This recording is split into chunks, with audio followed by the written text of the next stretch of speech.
Chào mừng quý vị quay trở lại với bản tin thời sự quốc tế ngày 9 tháng 10 của FBNC. Chương trình hôm nay sẽ có một số thông tin nổi bật sau đây. Tình hình ở Biển Đông tiếp tục nóng lên khi mới đây, đội tàu chiến của Mỹ và đồng minh bày binh bố trận thị uy với Trung Quốc. Trong khi đó, Bắc Kinh vừa lên tiếng sau vụ va chạm tàu ngầm hạt nhân ở Biển Đông. Bộ Ngoại giao Trung Quốc đã có tuyên bố gì đáng chú ý? Đài Loan cũng đang tiếp đón phái đoàn Pháp đến thăm, thế nhưng điều này vấp phải sự phản đối từ phía bên kia eo biển. Đáng chú ý là một thượng nghị sĩ Pháp đã lên tiếng gọi Đài Loan là một quốc gia. Vì sao như vậy? Bắc Kinh nói gì về việc này? Chuyển sang một số tin nóng khác. Thủ tướng Nhật vạch ra thiếu sót của Trung Quốc với Chủ tịch Tập. Nỗi kinh hoàng ở nhà thờ Hồi giáo Afghanistan, hơn 100 người thương vong. Nigeria giải cứu gần 200 người bị các băng nhóm có vũ trang bắt cóc. Thám hiểm cận vũ trụ bằng kinh khí cầu, tại sao không? Tất cả sẽ có trong bản tin của FBNC ngay sau đây.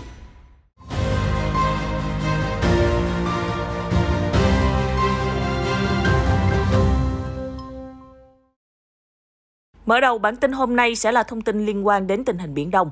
Một đội quân tàu chiến hùng hậu đa quốc gia của Mỹ và đồng minh đã phối hợp hoạt động ở vùng biển Philippines gần sát Biển Đông vào hôm 3 tháng 10, nhằm khẳng định quyền tự do hàng hải trước những yêu sách của Trung Quốc trong khu vực.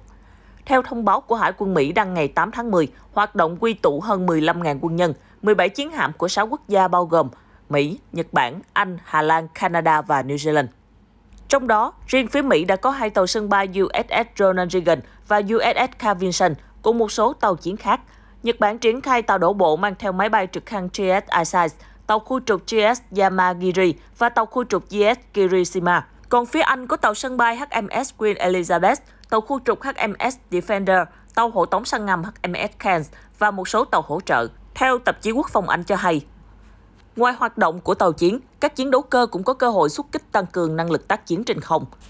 Theo Hải quân Mỹ, hạm đội 7 của Hoa Kỳ tiến hành các hoạt động hải quân triển khai nhằm hỗ trợ lợi ích quốc gia của Hoa Kỳ trong khu vực Ấn Độ-Thái Bình Dương. Trước đó, Bắc Kinh đã lên tiếng cảnh báo đối với nhóm tác chiến tàu sân bay của Vương quốc Anh khi nước này tiến vào Biển Đông. Hoàn Cầu Thời báo cho biết, quân đội Trung Quốc đã sẵn sàng chiến đấu và có thể phản ứng trước hành vi không phù hợp của tàu Anh. Cũng liên quan đến Biển Đông, giữa tình hình căng thẳng leo thang và cuộc tập trận đa quốc gia trên, Hải quân Mỹ thông báo có sự cố xảy ra với tàu ngầm nước này. Cụ thể là tàu ngầm USS Connecticut đã va phải một vật thể dưới nước vài ngày trước đó khi đang hoạt động trong vùng biển quốc tế ở khu vực Ấn Độ Dương-Thái Bình Dương. Phản ứng với sự cố này, Trung Quốc yêu cầu phía Mỹ giải thích thêm và bày tỏ quan ngại sâu sắc, đồng thời cho rằng việc che giấu thông tin là vô trách nhiệm. Cụ thể, người phát ngôn Bộ Ngoại giao Triệu Lập Kiên nhấn mạnh, Mỹ nên làm rõ thêm chi tiết về vụ việc này, bao gồm vị trí cụ thể ở đâu, ý định khi di chuyển là gì, loại vật thể mà tàu ngầm đã va chạm, và liệu nó có gây ra rò rỉ hạt nhân hay gây ô nhiễm môi trường hay không. Ông Triệu cũng cho rằng vụ tai nạn là do các hoạt động triển khai của Hải quân Mỹ ở Biển Đông dưới ngọn cờ hoạt động tự do hàng hải. Đây là nguyên nhân sâu xa cho vụ tai nạn và gây ra mối đe dọa nghiêm trọng, là nguy cơ lớn đối với hòa bình và ổn định của khu vực, hãng tin Xinhua trích lời ông Triệu cho hay. Mặc dù vụ tai nạn không gây thương tích nguy hiểm đến binh sĩ, tuy nhiên, theo giới phân tích, nó cũng làm dấy lên lo ngại về hoạt động an toàn của tàu ngầm hạt nhân trong khu vực.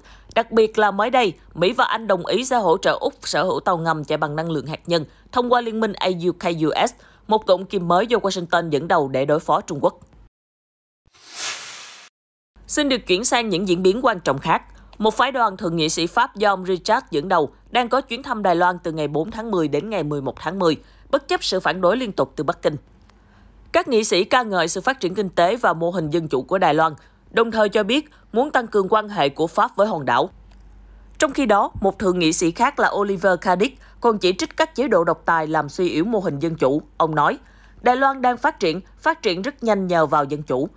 Đáng chú ý, ông Alan Richard, cựu Bộ trưởng Quốc phòng Pháp nhấn mạnh, Đài Loan nên được gọi là một quốc gia bởi từ đất nước trong tiếng Pháp trước hết có nghĩa là một không gian địa lý, không phải là một không gian chính trị. Tuy nhiên, động thái trên ngay lập tức vấp phải sự phản đối từ Trung Quốc. Phát biểu hôm 8 tháng 10, phát ngôn viên Bộ Ngoại giao Trung Quốc Triệu Lập Kiên chỉ trích chuyến thăm của thượng nghị sĩ. Ông nói, Trung Quốc cực lực lên án và kiên quyết phản đối điều này. Pháp nên tuân thủ nghiêm ngặt chính sách một Trung Quốc và không nên gửi bất kỳ tín hiệu sai trái nào đến các lực lượng đòi độc lập cho Đài Loan. Ngoài ra, ông Triệu cũng cho biết, việc gọi Đài Loan là một quốc gia là hành động vi phạm trắng trợn sự đồng thuận chung của cộng đồng quốc tế, bao gồm cả Pháp. Tên gọi của Đài Loan vốn là một vấn đề phức tạp, theo Reuters. Đài Loan không được hầu hết thế giới công nhận. Các văn phòng ngoại giao của Đài Loan ở các nước cũng thường sử dụng tên Đài Bắc nhằm tránh làm mất lòng Trung Quốc. Về phía Pháp, mặc dù không thiết lập quan hệ ngoại giao chính thức, nhưng Paris cũng có các thỏa thuận bán vũ khí với hòn đảo. Gần đây nhất là thương vụ 60 máy bay chiến đấu Mirage 2000 được chuyển giao vào năm sau. Cũng liên quan đến Đài Loan, các báo cáo gần đây tiết lộ khoảng 20 cố vấn quân sự Mỹ đã được triển khai tới Đài Loan và âm thầm tập huấn quân sự cho hòn đảo. Ngay lập tức, Trung Quốc đã nhắc nhở Mỹ thỏa thuận rút quân khỏi Đài Loan từ 4 thập kỷ trước. Cụ thể, hôm 8 tháng 10, trong cuộc họp báo thường kỳ, phát ngôn viên Bộ Ngoại giao Trung Quốc Triệu Lập Kiên đã kêu gọi Hoa Kỳ duy trì thỏa thuận Mỹ-Trung từ 40 năm trước, trong đó yêu cầu Washington cắt đứt quan hệ với Đài Loan và ủng hộ Bắc Kinh, chấm dứt hiệp ước an ninh chính thức với hòn đảo. Nguyên tắc một Trung Quốc là nền tảng chính trị của quan hệ Mỹ-Trung, do đó Hoa Kỳ phải cắt đứt quan hệ ngoại giao và hủy bỏ hiệp ước phòng thủ chung với Đài Loan, đồng thời rút các lực lượng của Mỹ khỏi hòn đảo, ông nói.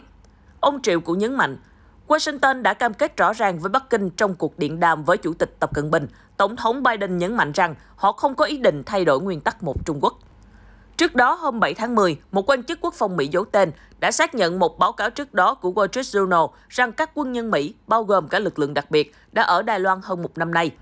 Người này tiết lộ với Bloomberg rằng Mỹ đang huấn luyện các lực lượng địa phương để nâng cao năng lực phòng vệ của hòn đảo trước một cuộc tấn công tiềm tàng từ phía bên kia eo biển. Thông tin này xuất hiện sau khi Washington và Bắc Kinh lên kế hoạch tổ chức hội nghị thượng đỉnh trực tuyến giữa Tổng thống Joe Biden và Chủ tịch Tập Cận Bình vào cuối năm nay. Mặc dù Mỹ đã khẳng định sẽ tăng cường hỗ trợ ngoại giao và quân sự cho Đài Bắc để đối phó với một chiến dịch gây sức ép của Bắc Kinh, nhưng vẫn chưa rõ việc triển khai này là động thái mới của chính quyền Biden hay chỉ là một trong những nỗ lực nâng cao năng lực phòng vệ cho hòn đảo. Washington đã giảm bớt các tương tác quân sự với hòn đảo kể từ khi chấm dứt quan hệ đồng minh với Đài Bắc và thiết lập quan hệ với Bắc Kinh vào năm 1979. Hôm 8 tháng 10, Thủ tướng Nhật Bản Fumio Kishida đã có cuộc điện đàm đầu tiên với Chủ tịch Trung Quốc Tập Cận Bình kể từ khi nhậm chức. Đôi bên đã nhất trí xây dựng mối quan hệ mang tính xây dựng và ổn định. Cuộc điện đàm diễn ra trong bối cảnh mối quan hệ giữa Hoa Kỳ, đồng minh an ninh của Nhật Bản và Trung Quốc ngày một căng thẳng xoay quanh vấn đề eo biển Đài Loan. Trước cuộc điện đàm với ông Tập, ông Kishida đã nhấn mạnh rằng, song song với việc duy trì mối quan hệ song phương ổn định, Nhật Bản vẫn sẽ nói những gì cần phải nói về những thiếu sót của Trung Quốc trong việc duy trì các giá trị cơ bản như dân chủ, nhân quyền và pháp quyền. Trong cuộc trò chuyện kéo dài 30 phút, tân Thủ tướng Nhật đã nêu ra các vấn đề đáng quan ngại hiện nay, bao gồm tranh chấp ở quần đảo Senkaku, sự đàn áp của Bắc Kinh đối với các cuộc biểu tình ủng hộ dân chủ ở Hồng Kông và cách nước này đối xử với người dân tộc thiểu số Duy Ngô Nhĩ theo đạo Hồi ở Tân Cương. Nhật Bản và Trung Quốc có tranh chấp lãnh thổ lâu đời đối với quần đảo Senkaku. Đây là một nhóm đảo nhỏ không có người ở thuộc biển Hoa Đông. Các đảo do Tokyo quản lý, nhưng Bắc Kinh cũng tuyên bố chủ quyền, gọi chúng là điếu ngư và thường cử tàu tuần duyên đến gần quần đảo bất chấp sự phản đối gay gắt của Tokyo. Một quan chức cấp cao của Bộ Ngoại giao Nhật Bản tiết lộ, ông Kishida cũng đã trao đổi lập trường của Nhật Bản về Đài Loan với ông Tập.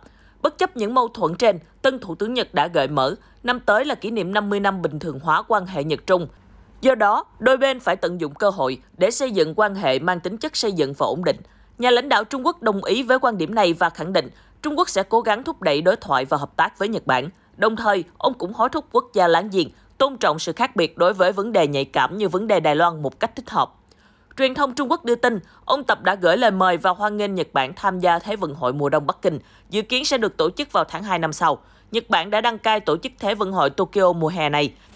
Kể từ khi lên nắm quyền vào năm 2013 đến nay, Chủ tịch Trung Quốc chưa đến thăm Nhật Bản. Năm ngoái, ông đã hủy vô thời hạn kế hoạch công du Tokyo do một số nhà lập pháp Nhật phản đối kịch liệt các động thái mạnh tay của Trung Quốc ở Hồng Kông và đại dịch coronavirus. Xin được chuyển sang một số thông tin đáng chú ý khác. Một vụ nổ kinh hoàng đã xảy ra ở đền thờ Hồi giáo Afghanistan, khiến cho ít nhất là 46 người chết và 143 người bị thương, theo cập nhật ngày 9 tháng 10 của Reuters. Hãng tin còn cho biết, mạng lưới nhóm Hồi giáo cực đoan IS tự xưng đã lên tiếng nhận trách nhiệm về vụ tấn công. Vụ nổ diễn ra trong buổi cầu nguyện ngày thứ Sáu, lễ quan trọng nhất trong tuần đối với người theo Hồi giáo.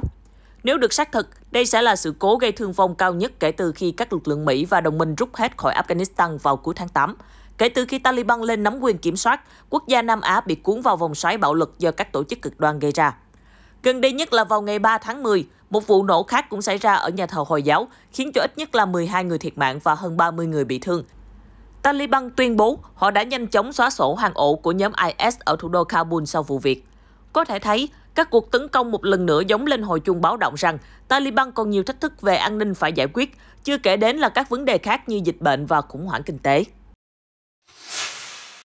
Cũng liên quan đến Afghanistan, theo Reuters, Hai quan chức Nhà Trắng vừa cho biết, phái đoàn cấp cao của Hoa Kỳ gồm các quan chức từ Bộ Ngoại giao, Cơ quan Phát triển Quốc tế Hoa Kỳ, gọi tắt là USAID và Cộng đồng Tình báo Hoa Kỳ sẽ có cuộc hội đàm với Taliban. Trong đó, chú trọng yêu cầu chính quyền Hồi giáo tiếp tục đảm bảo lối đi an toàn cho công dân Hoa Kỳ và những người khác ra khỏi Afghanistan và thả công dân Mỹ bị bắt cóc Mark Price. Phái đoàn cũng đặt mục tiêu thúc giục Taliban cam kết không để Afghanistan một lần nữa trở thành điểm nóng cho Al-Qaeda hoặc các phần tử cực đoan khác lộng hành, đồng thời yêu cầu chính quyền Hồi giáo cải thiện khả năng tiếp cận viện trợ nhân đạo trong bối cảnh Afghanistan phải đối mặt với khủng hoảng đói nghèo và suy giảm kinh tế. Đại diện đặc biệt của Hoa Kỳ tại Afghanistan, Jamal Khalilzad, nhân vật chủ chốt trong các cuộc đàm phán hòa bình với Taliban, không góp mặt trong lần đàm phán này. Phái đoàn sẽ gồm Phó đại diện đặc biệt của Bộ Ngoại giao Tom West, cũng như quan chức cấp cao của USAID Sarah Chandler. Về phía Taliban, các quan chức nội các sẽ tham dự buổi đàm phán. Một quan chức Mỹ cấp cao cho biết, cuộc gặp này là sự tiếp nối của các cam kết thực dụng với Taliban để duy trì các lợi ích quốc gia quan trọng, không phải là để công nhận hay trao quyền hợp pháp. Chúng tôi vẫn giữ quan điểm rõ ràng rằng, bất kỳ tính hợp pháp nào đều phải đạt được thông qua các hành động của chính Taliban. Mỹ sẽ theo dõi hành xử của chính quyền Hồi giáo trong thời gian dài.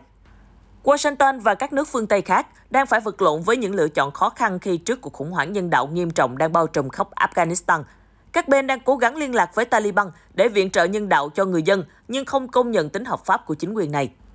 Theo Ngân hàng Thế giới, sau khi lực lượng do Hoa Kỳ dẫn đầu và nhiều nhà tài trợ quốc tế rời khỏi Afghanistan, quốc gia Nam Á đã mất đi các khoản viện trợ vốn tài trợ 75% chi tiêu công cho quốc gia này. Cảnh sát Nigeria ngày 7 tháng 10 cho biết đã tiến hành giải cứu 187 người bị các băng nhóm có vũ trang bắt cóc ở bang Zamfara, phía tây bắc nước này. Họ bao gồm đàn ông, phụ nữ và trẻ em đã bị bắt cóc từ cách đây vài tuần. Vụ việc diễn ra sau khi nhà chức trách Nigeria phát động một chiến dịch an ninh lớn, truy quét các băng nhóm tội phạm. Theo Reuters, kể từ cuối năm ngoái, Zamfara đã trở thành điểm nóng xảy ra các vụ bắt cóc do những băng cướp có vũ trang tiến hành. Thậm chí là hồi tháng trước, chính phủ đã phải ngừng hoạt động các dịch vụ viễn thông ở bang này nhằm ngăn chặn sự phối hợp giữa các băng nhóm kể trên. Các nhà chức trách cho hay các băng nhóm hoạt động ngày càng liều lĩnh. Chúng tấn công vào tiền đồn của quân đội, đột nhập giải thoát tù nhân và bắn hạ một máy bay không quân hồi tháng 7 vừa qua. Trong khi đó, các bang lân cận cũng thông báo những băng nhóm vũ trang đang tràn vào hành hành khu vực của họ. Để kết thúc bản tin hôm nay, FBNC xin gửi đến quý vị một thông tin thú vị về du hành vũ trụ. Có thể phần lớn chúng ta không bao giờ có đủ khả năng chi trả cho một chuyến bay vào không gian. Nhưng Worldview Enterprises hy vọng với ý tưởng dùng hệ thống khinh khí cầu khoang tàu, du khách có thể sẽ chiêm ngưỡng đường cong trái đất ở vùng cận vũ trụ. Với giá vé là 50.000 đô la một ghế, rẻ hơn so với các hãng Virgin Galactic hoặc Blue Origin, các chuyến bay thương mại lên tầng bình lưu sẽ kéo dài từ 6 đến 12 tiếng. Theo Business Insider, vé cho chuyến bay đã mở bán và đến nay đã có 250 người đặt mua. Worldview Enterprises dự định phóng 3.000 khinh khí cầu mỗi năm. Chuyến bay sẽ rất tiện nghi và sang trọng, với kính viễn vọng, Wi-Fi, quầy bar và nhiều lựa chọn ăn uống. Được biết, đây là lần thứ hai công ty này tung ra kế hoạch cho chuyến bay tới vùng cận vũ trụ. Kế hoạch đầu tiên là vào năm 2016 đã không trở thành hiện thực. Thông tin vừa rồi cũng đã khép lại bản tin thời sự quốc tế hôm nay. Chúng tôi sẽ tiếp tục cập nhật những tin tức nóng nhất về tình hình thế giới. Xin chào và hẹn gặp lại trong những chương trình tiếp theo phát sóng trên kênh FBNC.